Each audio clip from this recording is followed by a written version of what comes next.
name is Bob. In actuality, my full, true, proper name, Robert Stephen John Joseph Wagner.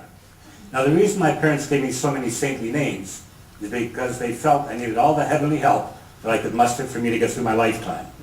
Another way of putting that, they saw trouble right from the get-go. As chairman, fellow Toastmasters, honored guests, dearly beloved judges. We've all heard of the 15 minutes of fame that we're entitled to at least once in our lifetime. Well, mine almost came, but disappeared as in a magic act. And it happened on the day of my birthday, August 25th, 1943. Now, that was also a day of historical significance in Canadian history because it meant the first time ever of an American president visiting a Canadian Prime Minister. Franklin D. Roosevelt came to Ottawa and visited with William Lyon Mackenzie King, and they met on Parliament Hill. Now, in the early part of the day, as you know, there would naturally be a lot of activities and festivities going on. But President Roosevelt made a statement to the effect that the firstborn baby boy on that day would receive a significant gift from him. Yabba dabba doo. I was the first early born boy, but beyond that, I was the only boy born on that day. Gimme, gimme, gimme, gimme. 15 minutes of fame and a prize to boot. What a beautiful, glorious way to come into this world. It was not to be. Somehow, I was missed out on the baby count that the reporters were taking from the various participating hospitals. They forgot all about me. I wasn't in that count. Why wasn't I in that count? I'll tell you why I wasn't in that count. My mother and I were accidentally wheeled into this room. But it wasn't just any regular room.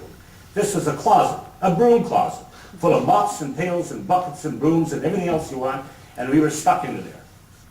I spent my first 15 minutes of infamy lying on my mother's breast in a broom closet. Now, luckily, we were saved and rescued by a nurse who didn't understand how we got there in the first place. But what was I to do? Here I am, in a broom closet. No one took care of me, and I decided I had to do something. So what did I do? I bawled, and I cried, and I said, I'm a boy, I'm a boy, I'm a boy. Nobody paid attention. They thought I was just whining in my soup. I'm a boy, I'm a boy, I'm a boy. They still wouldn't pay attention to me. They thought I was just whining and dining, doing nothing, just lying there crying and crying. I'm a boy, I'm a boy. They still didn't understand what I was saying. What a predicament. Born a boy, deemed to be a girl, spent time in a broom closet, and now considered a wailing scamp. My mother had her fair share of problems when she brought me home also. My mother was a newly landed immigrant from Czechoslovakia, and actually she had a problem with the English language. So when she would push me around the carriage, or if people came over to the house to see me, they would look inside and say, how's your little baby girl? How's your little baby daughter? My mother would pull back the blankets, point and say, see, boy. I would naturally get all embarrassed and flushed.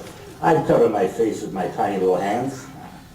But inwardly, I was sort of proud that they were talking about my boyhood.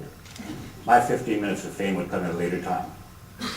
Now, at that time, my family consisted of my mother, my father, baby sister, born a year before I was, and my maternal grandfather, who we called Pa. Now, Pa had a problem with the English language also. Pa had a problem with my name, Robert. So what would happen when Pa would push me around or people came over, he would point and say, meet rabbit, this be rabbit, see rabbit. Talk like a rabid dog when they called me just Bunny. Anyway, I was extremely proud of my parental heritage. My mother, as I said before, was from Czechoslovakia, and my father came from Hungary.